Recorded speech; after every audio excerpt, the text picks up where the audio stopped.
Boa tarde, Petrópolis. Boa tarde, Rede Petrópolis Televisão, família RTP. Boa tarde não, né? Boa noite, né? Já são 6 horas e alguma coisa.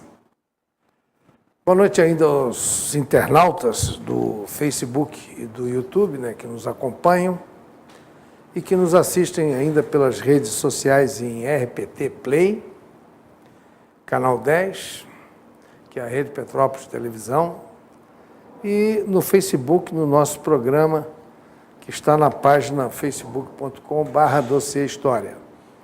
Você poderá também visitar ainda no YouTube, em youtube.com/Dossiê História, os nossos programas já passados em reprises, e lá você poderá escolher os temas os mais diversos possíveis para você pesquisar, para seu deleite, enfim, para conhecimento de temas que desafiam a nossa contemporaneidade e também temas históricos.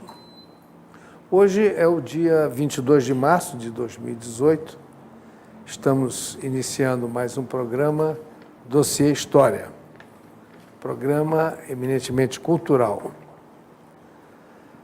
Nosso primeiro assunto hoje é o dia 22 de março na história. Em 1832, no dia 22 de março, morre o escritor John Wolfgang Goethe, em Frankfurt, Alemanha, um poeta, um dramaturgo, político e diplomata, considerado o maior nome da literatura alemã. Entre suas obras principais, o poema Fausto, uma obra-prima, um romance trágico, baseado numa lenda medieval, revela a decadência do espírito humano que se deixa seduzir pelo mal. Olha como é tão atual esse tema, até para nós aqui no Brasil, né? Mas ele revela-se insatisfeito com o conhecimento que já tinha e busca ser mais sábio e de melhor aparência. E, para isso, ele faz um pacto com o demônio. Olha como é atual isso para nós aqui no Brasil. E esse demônio é encarnado numa figura que é Mefistófeles. E Goethe ainda tem um outro grande destaque, que foi o seu primeiro romance, Os Sofrimentos do Jovem Werther. Goethe, teve uma carreira em ascensão muito rápida, já aos 25 anos ele tornou-se um nobre, pelas mãos do Duque de Saxe-Weimar, e exerceu vários cargos na administração do ducado. Foi diplomata, poeta e dramaturgo. Tudo bem, então esse aqui é hoje o aniversário de morte dele, 1832, quando ele faleceu, no dia 22 de março. Ainda neste dia, temos aqui o Congresso Norte-Americano, no ano de 1882. O Congresso Norte-Americano bane a poligamia. Até então, a poligamia era, vamos dizer assim, tolerada nos Estados Unidos, principalmente em relação aos mormons, né, que praticavam a poligamia, e houve uma legislação que o proibiu. Aí eles se afastaram de Nova York, foram para Salt Lake City, e lá eles fundaram aquela comunidade deles. Em 1895, os irmãos Lumière fazem a primeira apresentação pública do cinematógrafo, quer dizer, o início do cinema, 1895. Em 1904, pela primeira vez, é publicada uma fotografia colorida no jornal Daily Illustrated Mirror, norte-americano. Estados Unidos é o primeiro país a reconhecer o novo governo da Rússia, que derrotou a monarquia czarista. Em 1918, ainda a independência da Hungria, que se liberta do Império Austro-Húngaro, e ali começa uma descendência, quer dizer, a Áustria começa a descer a escada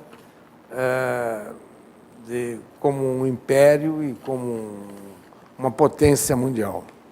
Em 1939, o cardeal Eugênio Pacelli é eleito Papa com o nome de Pio XII. Falece em outubro de 1958.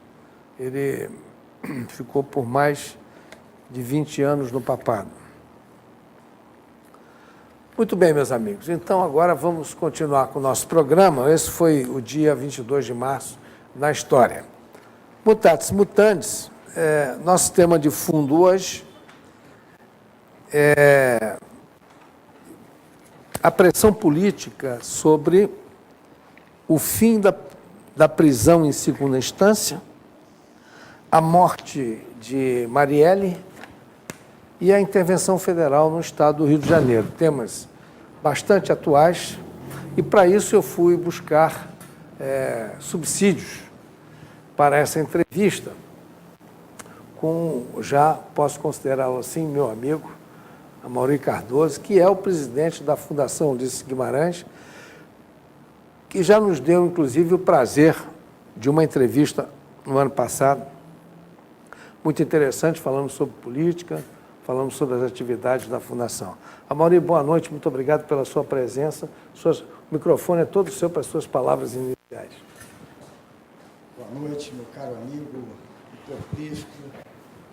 É um prazer retornar para bater esse papo sempre agradável no seu programa Dossiê História e dizer que estou à sua disposição. Quero cumprimentar a todos os telespectadores, a todos vocês que nos honram, e aqui eu vou fazer o que o mestre Prisco orientar. Estou à sua disposição. Muito bem. Amaury, eu selecionei, então, esse tema, né? Vamos começar pela pressão política, né, sobre o fim da prisão em segunda instância. É um tema que nos desafia a pensar um pouco nos caminhos que o Brasil está desenvolvendo atualmente, está percorrendo, um Supremo Tribunal Federal que a gente vê em crise moral, uma briga, há um contencioso interno dentro do Supremo Tribunal Federal, os magistrados, os ministros já não se entendem mais. Isso foi uma jogada política, tentar colocar em pauta, agora, nesse momento, de uma maneira assim extemporânea, o tema da prisão da segunda instância, que já estava resolvido pelo próprio Supremo Tribunal Federal. Eu, antes de passar a palavra a você, eu gostaria, a técnica, se puder me dar aqui um ok de que os meus vídeos já estão aí em pauta. Não sei se já estão, mas se tiver, o primeiro... Estão aí os vídeos já? Então, o primeiro vídeo que eu gostaria de passar é dos artistas. Não sei se ele está na primeira, na segunda, eu tenho a impressão que ele está na terceira ordem. Dos artistas. Pode passar para mim, por favor, uma mensagem dos artistas. Todos nós queremos justiça. Estamos aqui para te desejar força, para dizer que estamos contigo, que a opinião pública está contigo também. Um abraço. Ministra Carmen Lúcia, resista. Resista. O Brasil está com você e com a justiça. Confiamos plenamente nas suas mãos. Força para fazer como a senhora sempre fez, fazer o que é certo. Um grande abraço. Ministra Carmen Lúcia, força, não desista. Todos nós brasileiros contamos com a sua toga e com a sua determinação. A Lava Jato não pode parar. Que a justiça seja feita. Ministra Carmen Lúcia, resista, resista, porque nós estamos do seu lado e do lado da justiça. E o Brasil precisa muito disso nesse momento. Estamos com você. Ministra Carmen Lúcia, muita força nesse momento. Resista. O Brasil inteiro está unido, apoiando você. Que a justiça seja feita.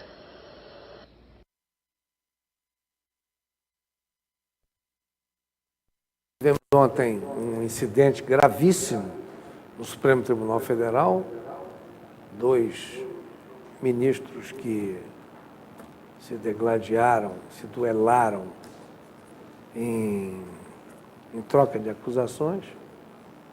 Como é que você está vendo esse contexto todo, Amaury? Meu caro amigo, doutor Prisco, iniciamos por um fato que é o que mais está chamando a atenção da sociedade e que, hoje, né, está em julgamento a questão do habeas corpus de Lula no Supremo Tribunal Federal.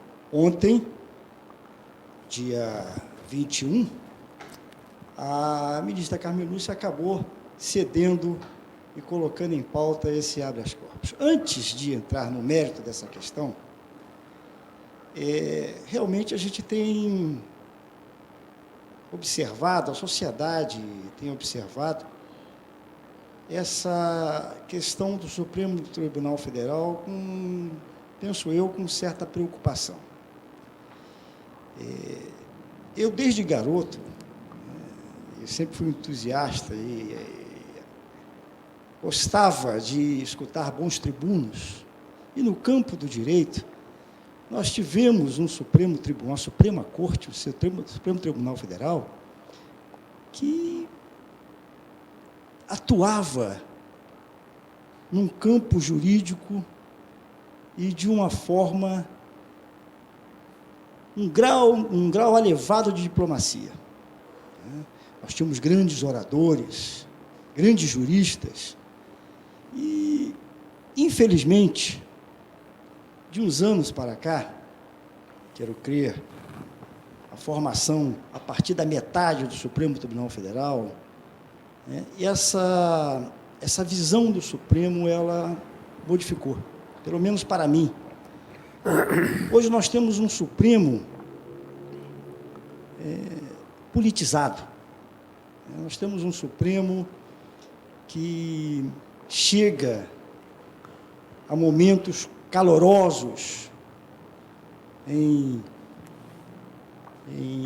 nas suas decisões, de ofensas, coisas que, enfim, não faz parte do nível do Supremo Tribunal Federal.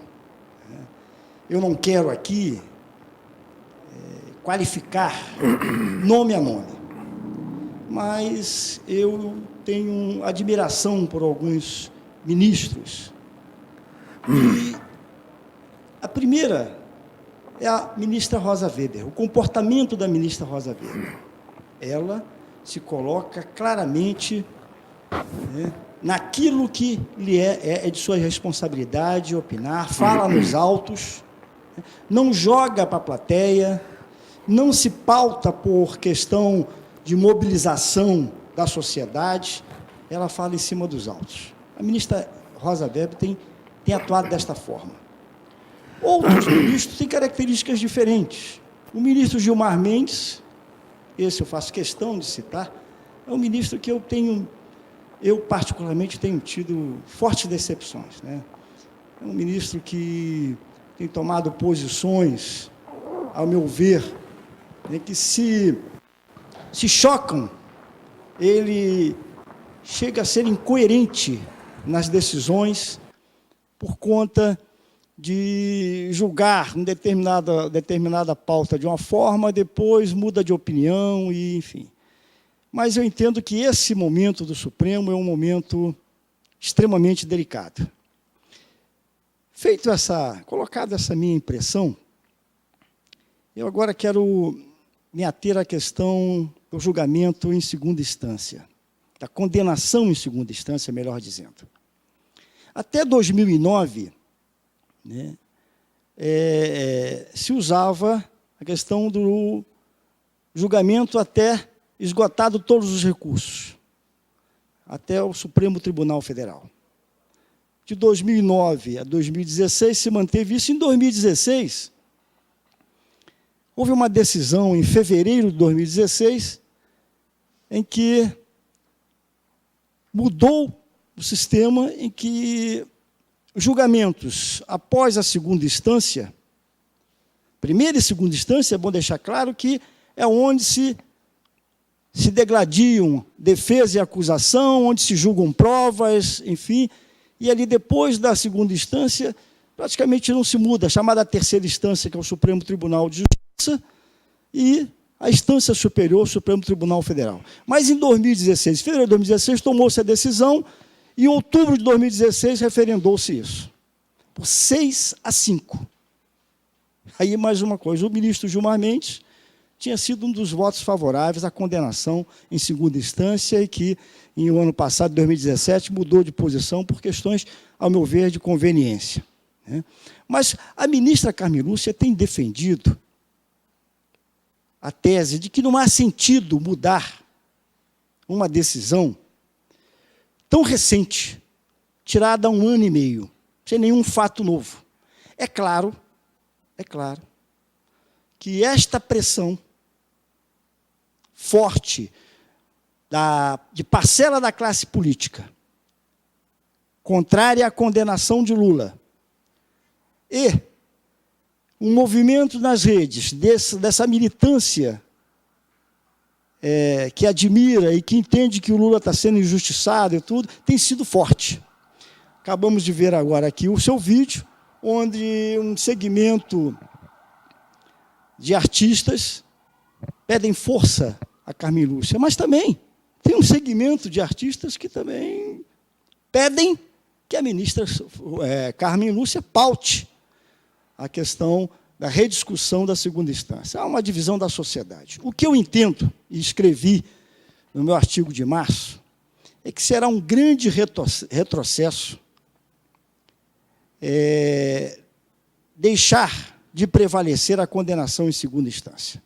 Eu acho que essa decisão do Supremo, tirada em outubro de 2016, possibilitou o processo de investigação que o país sofre, o alto índice de corrupção, e a Lava Jato começou com o mensalão, e a Lava Jato vem colocando a questão da corrupção numa situação bem mais ampla.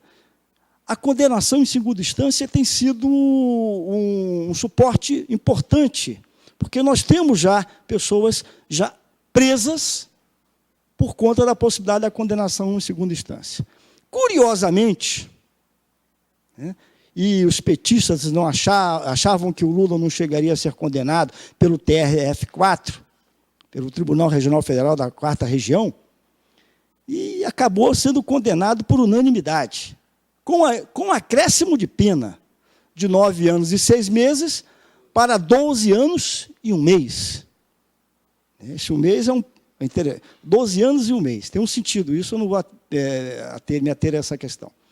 Mas, enfim, por unanimidade.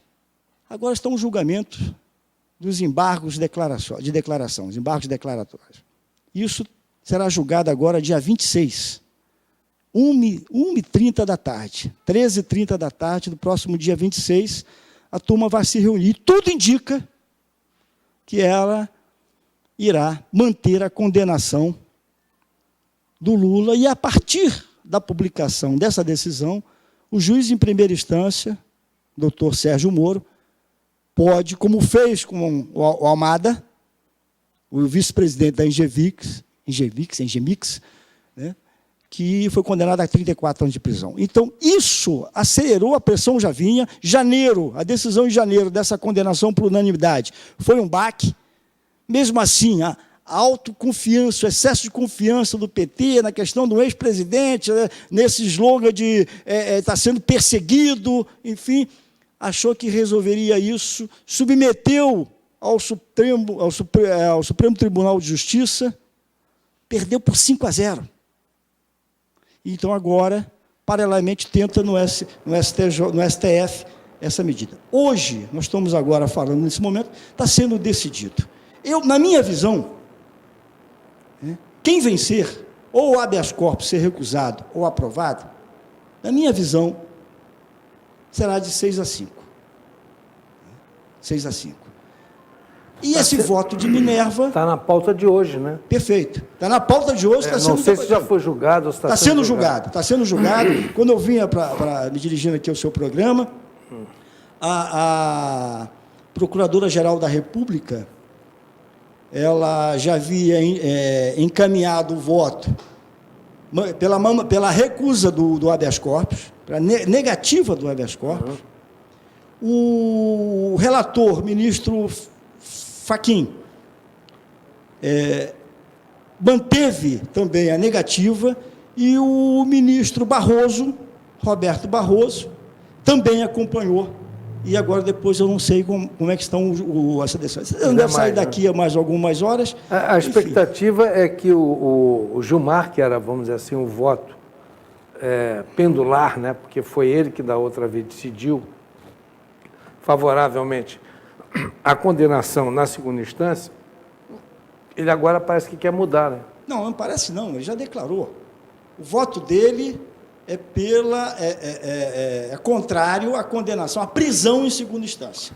Ele acompanha uma tese do ministro Toffoli, que também, para ganhar, jogando essa decisão para o Supremo Tribunal de Justiça, para o STJ, que é uma espécie de uma terceira instância, né? Passando a condenação não ser mais uma decisão em segunda instância, mas em terceira instância. Essa é a tese, ficando no meio termo. Nem vai até o STF, mas seria no STJ, para ganhar tempo. A gente sabe como é que é a justiça brasileira. O que ocorre é o seguinte: o ministro Gilmar Mendes mudou de posição em 2017, pelas razões que nós sabemos. Óbvias. Enfim, houve também, em 2017, a morte do ministro Teori Zavascki, e assumiu o Alexandre de Moraes, o atual ministro Alexandre de Moraes, na vaga do Teori. Ele ainda é uma incógnita, embora eu acho que ele acompanhe a maioria, né? Mas quem decide, que votou contra em 2016, a Rosa Weber, mas ela hoje, anteriormente tem se posicionado de forma que indica que ela poderá dar o voto de Minerva. E esse voto de Minerva pode ser mantendo a condenação, a prisão, né, a partir da condenação em segunda instância, ou levando o caso, né, até esgotado todas as instâncias. Enfim, será 6-5, na minha opinião. 6-5 contra o habeas corpus, que é o que eu espero, ou 6-5 a favor do habeas corpus, que já aí abre um precedente para se discutir a questão geral da abolição da prisão em segunda instância, que está, inclusive, um pedido que foi forçado pelo decano Celso de Mello, que foi relatado pelo ministro Marco Aurélio, que tem insistido para a Carmen Lúcia pautar, e ela não pautou no mês de abril, nem no mês de maio, e a pressão essa semana tem sido nesse sentido, para evitar que eles sabem que a prisão virá, dificilmente o TRF4 irá deixar de recusar os embargos declaratórios, né, que não muda a sentença, e manterá a prisão, publica-se no dia seguinte, e aí o juiz de primeira instância, o Sérgio Moro, poderá decretar a prisão a qualquer momento. Talvez não decrete, talvez não decrete na semana que vem, por conta da Semana Santa, né, e se passe para outra semana, vai postergar para outra semana. Agora, interessante é que eu vi uma matéria publicada naquele jornal da UOL, o jornal da internet, né, da UOL, de que o Gilmar Mendes teria dado uma entrevista essa semana, há cerca de 3 dias atrás, dizendo que ele não via com bons olhos o reexame dessa matéria através do HC coletivo, ou seja, do habeas corpus coletivo. Porque foi uma questão lá do Ceará, né? E ele negou, ele foi o relator e negou a questão coletiva. Foi sensato, na minha opinião, nessa questão. E parece que esse HC que vai ser julgado hoje, está sendo julgado hoje... É exclusivo para o Lula. É exclusivamente para o Lula. Para o Lula. É uma cópia, nada mais é. O habeas corpus foi o que foi encaminhado para o STJ, que teve o voto contrário dos 5 juízes, 5-0. Eles fizeram uma mexida e mandaram esse para ganhar tempo. Né? Mandaram esse e forçaram essa barra para que fosse pautado. Houve uma crise essa semana, porque o ministro Celso de Mello conversou, é muito amigo da Carmen Lúcia, e pediu fez uma conversa com ela e pediu que ela marcasse uma reunião, e saiu nos jornais. E ela concordou, mas não entendeu que ela convidaria. Né? E acabou a reunião que teria acontecido ontem, terça-feira ou quarta-feira, não me recordo, e o que acontece? Essa reunião não houve, e houve um atrito ali. Por conta disso, na sessão de ontem, houve a pressão, e ela concordou e pautou para hoje o julgamento do habeas corpus da questão exclusiva do ex-presidente Lula. Foi isso. Muito bem. Então, podemos passar em frente. Agora, adiante, melhor dizendo. Eu queria, doutor Pires, deixar para esgotar esse assunto, deixar claro o seguinte. Eu entendo que o Supremo Tribunal Federal, ele deve ser isento de pressões. É um absurdo, né, o que está acontecendo de pressões. É um absurdo juízes, né, tomarem posições, seja para que lado for, posições, declararem, fazerem política, né, nos meios de comunicação. Abertamente, porque o Supremo sempre foi um tribunal político. Exato, mas sempre houve uma certa parcimônia. Com certeza. Sempre foram assim, tiveram sempre uma postura muito discreta e sempre manifestaram assim um certo ar de neutralidade. E quando eles tinham posições para defender do governo, no governo da Revolução mesmo, eu acompanhei muito nessa época o Supremo, haviam matérias que eram de interesse dos governos militares.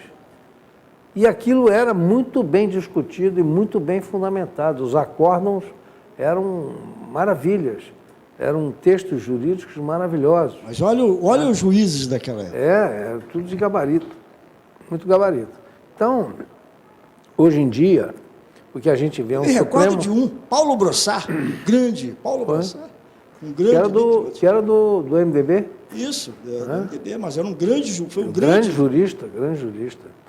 Então, veja, o tribunal daquela época, eu me lembro muito bem que havia uma súmula, que eu trabalhava muito com ela, a 598, que era uma súmula que reconhecia a correção monetária e os juros bancários, que não era considerado uma agiotagem, os juros bancários, porque havia uma tese de aqueles juros extorsivos que as financeiras e os bancos cobravam, eram juros extorsivos. Então, baixou uma súmula, se não me engano, 598, 596.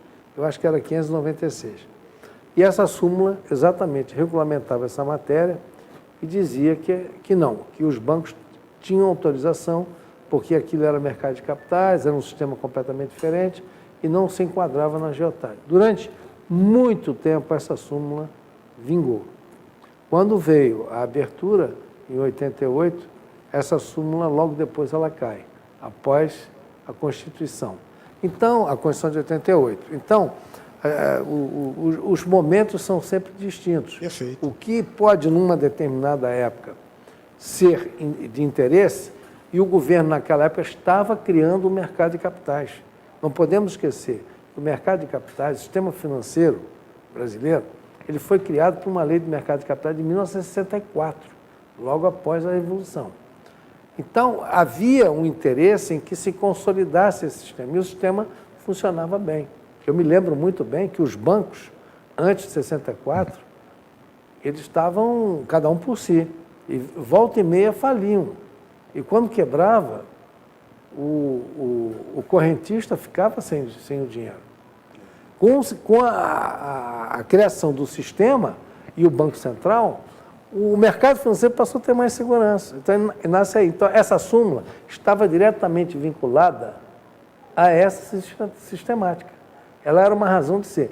Então, você veja o seguinte, não havia essa coisa mesquinha que hoje temos de ficar preocupado com um presidente da República, que é ladrão, condenado, com a sentença já ratificada em segunda instância, e ficam ministros articulando dentro do tribunal, quer porque são amigos, quer porque que têm afinidades políticas, articulando em desfavor da própria sociedade. Num momento extremamente delicado, nós onde a estamos numa crise. sociedade clama por moralização, a sociedade, na sua grande maioria, aprova as medidas anticorrupção, clama pela quebra dos privilégios.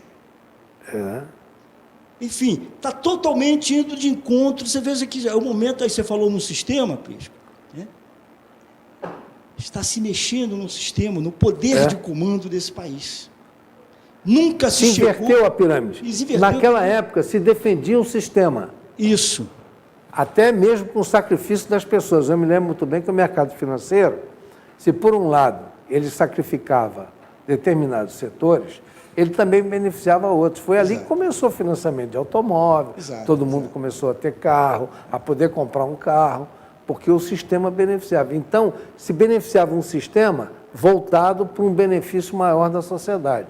Não vamos aqui entrar nos detalhes, outros, vamos assim, de reveses daquele período, mas havia, sim, uma equipe que era muito bem montada pelos militares, uma equipe de civis, de técnicos e tecnólogos que desenvolviam a parte econômica, a parte financeira.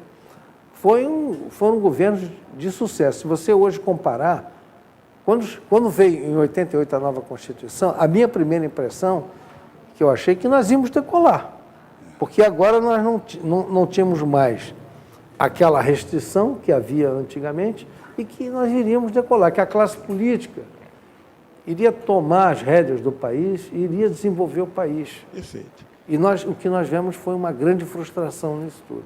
E estamos ameaçados de ver uma grande frustração agora, se houver a decisão favorável ao habeas corpus do ex-presidente Lula, que isso já é um caminho para pressionar para o julgamento, para a revisão do julgamento da condenação em segunda instância.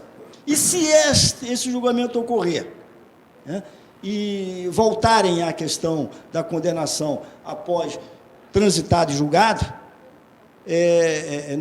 a Lava Jato está extremamente ameaçada e nós vamos aí ter um retrocesso nesse processo, e especialmente na primeira instância, né, de combate à corrupção. Eu vejo com grande preocupação, terá um reflexo inegável nas eleições de 2018, que eu espero que seja um tema que vamos entrar assim. Mas o bate-boca, né, entre o ministro Gilmar Mendes, que não é o primeiro, e o ministro Barroso, ontem foi sintomático, né? A divisão clara de um Supremo que só tem decidido, né, como é que eles veem, como é que analisa a lei, a Constituição, mas tem decidido sempre 6-5, para um lado ou para o outro, né? Eu confesso que fiquei decepcionado com a ministra Carmen Lúcia, que sempre com a arauta da defesa da contra a corrupção, naquela questão do Aécio Neves, que ela deu voto de Minerva. Aquilo houve um desgaste na imagem dela, né, na questão do Aécio. Já tinha ocorrido uma questão do Renan Calheiros, quando se recusou a receber o oficial de justiça, e houve aquela pressão do Senado, enfim, ela também deu fez ali uma meia-sola na questão, ele continuava presidente do Senado, mas não estava, saía da linha sucessória, deram ali uma coisa meio esdrúxula, né? Depois a questão do Aécio, aquele voto de Minerva dela. E agora essa pressão que ela estava segurando, de não colocar em discussão a aprovação em condenação em segunda instância, eu voltava a ter confiança, mas mostrou-se agora que ela não tem jeito, vai ceder, né? Já cedeu o habeas corpus, e eu espero que esse habeas corpus tenha um resultado que seja derrubado. Eu estou recebendo aqui de um telespectador assíduo do nosso programa, Jorge Albert, um grande abraço para você, Jorge. Muito obrigado pela sua participação, e ele está nos dando a informação de que teríamos já 7 votos a favor e 3 contra. A favor do habeas corpus? Aí é que 7 votos a favor e 3 contra. Resultado do momento. Vamos ver. Hein? Está mostrando? Ah, sim, tá lá, né? Tá. Então, perfeito. E é uma péssima notícia para nós, né? 7 votos a favor. Eu até estou surpreso. Né? Eu até sou surpreso. São 11 ministros. 11 ministros. Está 7-3, falta um votar. Perfeito? Então, eu esperava que aquilo fosse 6-5. Não sei quais são os votos, mas o voto certo foi do Fachin, né? Do Barroso, Roberto Barroso, o terceiro, como eu disse, eu via no carro, não sei, mas teve um que eu presumo que tenha sido do Fux, do ministro Luiz Fux, e eu fui surpreso com a decisão do Alexandre de Moraes, da Rosa Weber, eu não sei quem está faltando. Geralmente quem vota por último é a presidente, no caso a Carmen Lúcia, né? Enfim, concede-se um habeas corpus. É muito triste. Muito triste. Sabe que o TRF4, na segunda-feira, condenando, mantendo, recusando os embargos de declaração, condenando o Lula, ele não é preso, contra do habeas corpus. Tá? Ele não será preso. A coisa volta para o Supremo Tribunal de Justiça. Lamentável essa situação. Olha, é uma péssima notícia. Isso aqui enfim, é o que nós vivemos no momento. A sociedade... Agora, isso também pode abrir uma crise institucional, porque os militares já avisaram que não se conformam com essa situação de ter uma pessoa condenada candidata a presidente da República. Doutor Prisco, o fato dele não ser condenado, ele já está. Né? Quem condena é a primeira instância e a segunda instância, referendada pela segunda instância, né? Que pode diminuir, que pode alterar a decisão do juiz de primeira instância, tornar sem efeito a condenação, pode manter a pena, e pode manter e aumentar a pena, como foi o caso do Lula e o caso da maioria, 70 e poucos % das decisões tomadas pelo Moro, o TRF4 aumentou a pena. Pois bem, mas o Lula já está condenado. A terceira instância e a Suprema e o Supremo Tribunal Federal, eles não mudam a condenação. Tá? Isso é no meu entendimento. O que acontece é o seguinte: esta condenação do Lula, ela já coloca ele na lei da ficha limpa. Na lei da ficha limpa. Ele vai continuar, se não sendo preso, pelo visto, vai continuar, vai fazer campanha, vai fazer essas caravanas, né? Que em alguns lugares, inclusive, está sendo rechaçado. Foi o caso do Sul, né? Recentemente, essa semana, ou semana passada. Ele vai continuar nas caravanas, fazendo política, pressionando politicamente, isso vai dar um gás, pressionando politicamente, né, para tentar, junto ao Supremo Tribunal Federal, haver aí uma revisão dessa condenação, né, mas ele terá que cumprir a lei da ficha limpa, condenado. Então, dificilmente, o Tribunal Superior Eleitoral, o TSE, que agora é presidido pelo Fux, vai autorizar o registro da candidatura dele. E isso se dá, o registro das candidaturas é dia 16 de agosto. Dia 16 de agosto é o prazo para registro das candidaturas. Então, dificilmente o Luiz Fux já se manifestou disso, vai cumprir, ele está enquadrado na lei da ficha limpa. Aí sim nós queríamos o seguinte, porque é ele ter um candidato. Se for referendado, aí nós teríamos um candidato condenado, com chances de ser presidente, em razão das pesquisas, né? Então, chances de ser presidente. Aí seria um processo, uma questão aí extremamente ruim para a imagem do nosso país. Essa é a minha avaliação. Muito bem. Vamos passar aqui para o segundo tema.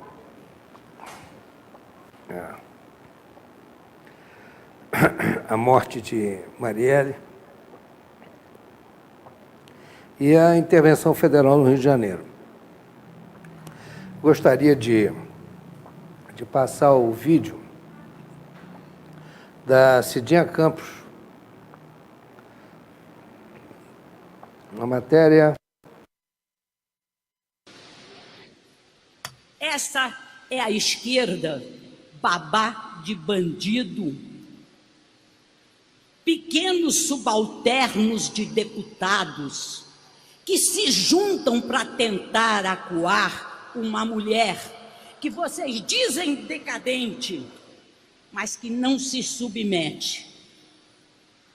Eu não me submeto a vocês. Da ocupação que esse partido vem fazendo no território nacional, camufladamente, através de ONGs.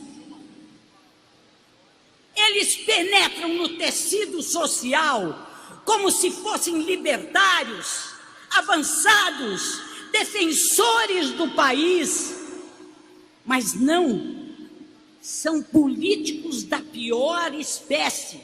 Política baixa, nojenta, contra o povo do Rio de Janeiro, porque vocês não amam o povo do Rio de Janeiro, vocês odeiam, vocês têm um ego tão forte que vocês só pensam em vocês se amam. Eu gostei dessa brincadeira de ficar conversando aqui, entendeu? Eu agora estou acompanhando o PSOL, não só aqui no Rio de Janeiro, mas em todo o Brasil. Seguinte, houve uma votação na Câmara dos Deputados, foi ontem, Voltaire? Foi ontem. O pessoal diz que temos ideias, o Freixo vai para a televisão, diz, temos ideias para diminuir a violência. Sabe qual é a ideia? Impedir que se penalize com mais rigor aos terroristas que explodem agências de bancos. Essas que ficam em lojas, que ficam em postos, que ficam em todo lugar. Eles fizeram pedido de retirada de pauta. Não só eram contra, como não queriam que fosse a votação. O Ivan Valente, presidente do PSOL, o Glauber Braga, o Edmilson Rodrigues, tem mais alguém? Ah, tem o Chico Alencar. Então, quando a Câmara propõe penalizar mais os criminosos em algum setor de delito, o que eles fazem? Vamos retirar de pauta, porque para eles é muito bom a criminalidade. E sabe qual foi o argumento que eles usaram para tomar essa decisão? É porque se fizessem isso, aumentaria muito a população carcerária. Só rindo mesmo. Aumentaria a população carcerária e daí os presídios iam ser privatizados. É brincadeira isso? Muito bem, voltamos. Então, essa Cidinha Campos, que sempre com aquela veemência dela, né? Ela é muito boa, né? Muito boa de... Eu particularmente gosto dela. Eu gosto muito dela. Conheço a Cidinha há muitos anos, né? Quando ela iniciou no rádio, o ex-governador, saudoso Manuel Brizola, a convidou, o ex-governador Brizola a convidou, e eu passei a conhecer melhor a Cidinha na militância dentro do PDT. Uhum. E a Cidinha sempre foi isso, independente, e falando, contestadora, falando, defendendo as suas causas e falando com essa veemência. Essa briga dela com o PSOL, a Cidinha, ela tem uma questão, quero dizer, não só política. É pessoal. Mas pessoal. né? O Marcelo Freixo? O Marcelo Freixo. Vê no Marcelo Freixo, visão da Cidinha, vê no Marcelo Freixo um falso moralista. Porque ele pegou a comissão, foi presidente da comissão de combate às milícias, ali ele se propagou, se projetou, né? E passou a andar com segurança. Chegou um momento, o doutor Prisco, que ele andava com 60 seguranças. 2 carros blindados, inclusive, com um assessor. E nesses 60 seguranças tinha até delegado. Não sei se ainda está. Ainda tem um. E agora reduziu depois da denúncia, da Cidinha está tocando nessa questão, ele se sentiu incomodado e agora está com 18 policiais, né? Mas critica a polícia, critica. Nós sabemos que a instituição de segurança, né, ela está corrompida. É um problema dentro da instituição de segurança que precisa ser tratado com grande seriedade e com coragem. Mas daí a generalizar, né, ao ponto de que o pessoal está defendendo o fim da polícia militar, isso é uma coisa descabida. Eu entendo o seguinte, é o caso da ex-vereadora Marielle, essa morte trágica, esse ato de violência, né, que ela sofreu, isso a gente não tem como admitir. Claro. Não tem como admitir.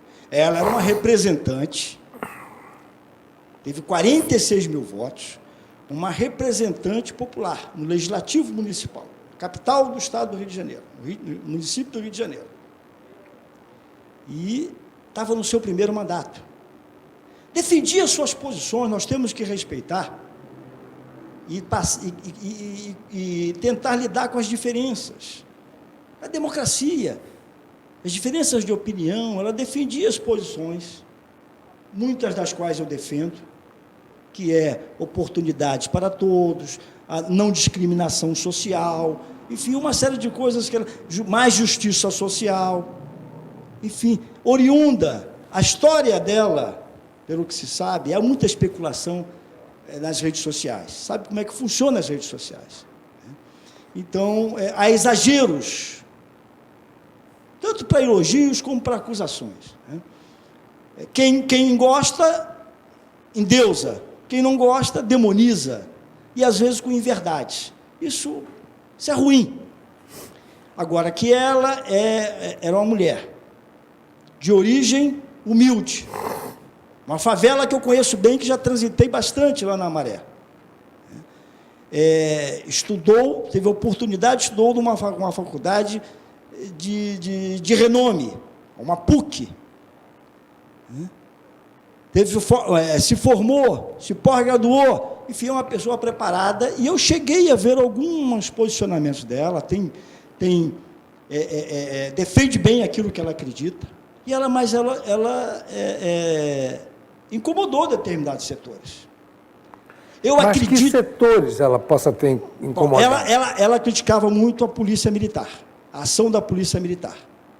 Batia muito na milícia. Não via ela batendo no tráfico, né? Mas batia muito na milícia, na forma como a polícia entrava nas comunidades, enfim. Mas eu quero dizer aqui é opinião minha.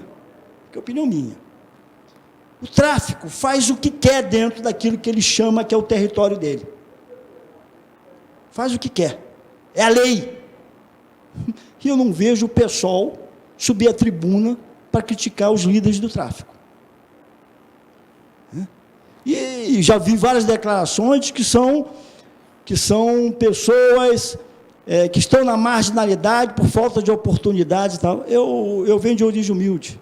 Eu tenho amigos que estão na primeira formação, na minha primeira faculdade, eu tenho inclusive que era da Rocinha, arrimo de família, só ele e a mãe lavadeira, ele hoje é um grande jurista, não posso dizer o nome dele aqui, tem uma banca de advogados, enfim, muitos que sobressaem. Então a gente tem que entender o seguinte, não vamos fechar os olhos para o poder paralelo do tráfico e os interesses fortes que giram sobre isso. As comunidades, está ali Vila Kennedy, ainda eu já estou me emendando na questão da intervenção, mas está ali Vila Kennedy, que o general Braga escolheu para ser um parâmetro, né, um piloto, projeto piloto, que já vai sair daqui a 2, 3 semanas, mas deixando a polícia, mas enfim, a comunidade da Vila Kennedy é um bairro que ele foi transferido de morros ali em Vila Kennedy. Da Zona Sul mesmo. Da Zona Sul. Me lembro disso, na atuação do Lacerda. Exatamente. Em 64, 65. Enfim, ele se instalou, e ele tem um braço do tráfico forte. Forte. E começou por ali, mas Vila Kennedy é uma, mas tem várias, tem centenas no Rio de Janeiro. Cidade de Deus, Rocinha, que é um problema de difícil solução, até pela topografia, né? A Maré, que é dividida em 17 comunidades, se não me engano, em torno disso. Enfim, mas os moradores ficaram já assustados. É claro que não se identificam. Os moradores são reféns dessas quadrilhas. Exatamente, reféns. Porque ali eles tomam casa, eles obrigam o morador a ir fechar a rua. Enfim, a gente sabe que isso acontece. Não vamos tapar o sol com a peneira. Tá? Se há falhas na instituição de segurança pública, não digo só no Rio de Janeiro, né? Isso aí eu acho que em todas as unidades da federação, as 27 unidades da federação aqui no nosso país, se há falha, nós temos que combater essas falhas, nós temos que trabalhar com inteligência. A polícia tem que ser melhor preparada, né? A seleção para ingressar nos quadros da polícia tem que ser uma seleção bem rigorosa, no campo psicológico, no campo social, enfim, melhorar o nível, né? Dar bons salários aos policiais, capacitação através de cursos, enfim, promover. Isso tem que ser feito agora. Ficar nessa defesa radical contra a polícia, eu discordo. A questão, para encerrar, da Marielle, né, aconteceu o fato seguinte, criou-se uma comoção social. Lembra do Chico Mendes? Lembra de outros que eram... passaram a ser referência. Chico Mendes no meio ambiente, a Marielle é referência de uma mulher que veio de origem humilde e que defende posições da população marginalizada. Levante essa bandeira. A votação dela, doutor Prisco, muitos veio do tráfico, a votação veio do tráfico, especulações, a votação dela, incrível que pareça, onde ela mora, ela teve 1.600 e poucos votos. Veio mais da Zona Sul. Veio mesmo. Da Zona Sul, do pessoal que admira, enfim, foi uma votação maior, bem distribuída, então não tem essa conversa. Agora, eu acredito muito, hoje o atual chefe de polícia do nosso estado, é o doutor Rivaldo Barbosa. Eu, quando passei pela Secretaria de Segurança, eu conheci, ele era chefe do DEFAI, a parte de armamentos. Uma pessoa admirável na sua seriedade. Ficou anos na homicídios, e agora foi escolhido pelo interventor como chefe de polícia, um homem sério. Eu acredito na expertise da investigação da Polícia Civil, nesse caso, e vamos desvendar. Temos que saber quem matou e a mando de quem, antes de ficar especulando e fazendo acusações e tal. Essa é a grande questão. O que havia é o seguinte, o que todo mundo sabe é que o pessoal tem uma bandeira que sustenta e defende os criminosos de uma maneira política, ou seja, eles acham que não adianta botar na cadeia, que tem que dar todas as oportunidades. Só que bandido, traficante, você não vai recuperar nunca, até mesmo porque não há interesse deles em se recuperarem. Se amanhã liberar a droga, eles vão continuar fazendo o tráfico. E diz que eles não vão querer se adaptar ao sistema capitalista. Comércio da droga, a rota da droga, o Rio de Janeiro, o lucro da droga, o lucro do armamento, né? Tudo isso tem que ser levado em consideração. Nosso programa acabou, eu já estou com um corte aqui quase que automático. Não falamos, eu ainda queria falar um pouco sobre a minha expectativa sobre a intervenção. Mas, nós vamos ter que marcar aqui um outro programa, nós vamos marcar isso. Eu quero aqui agradecer os nossos telespectadores, as mensagens enviadas por Jorge Albert e Marco Antônio Oliveira. Muito obrigado pela atenção de todos e até a próxima semana. Não esqueçam que esse programa aqui estará em reprise domingo às 8 horas da manhã aqui no nosso canal. Um grande abraço a todos e até a semana que vem.